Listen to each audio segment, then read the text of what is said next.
C. Joseph Vijay எனும் நான்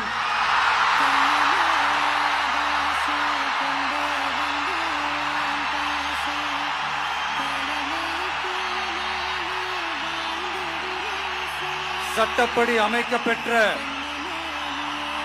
இந்திய அரசியல் அமைப்பின்பால் உண்மையான நம்பிக்கையும் மாறா பற்றும் கொண்டிருப்பேன் என்றும் இந்திய நாட்டின் ஒப்பில்லாத முழு முதல் ஆட்சியையும் ஒருமையையும் நிலை நிறுத்துவேன் என்றும் தமிழ்நாட்டு அரசின் முதலமைச்சராக உண்மையாகவும் உளச்சான்றின்படியும் என் கடமைகளை நிறைவேற்றுவேன் என்றும் அரசியல் அமைப்பிற்கும் சட்டத்திற்கும் இணங்க அச்சமும் ஒருதலை சார்பும் இன்றி விருப்பு வெறுப்பு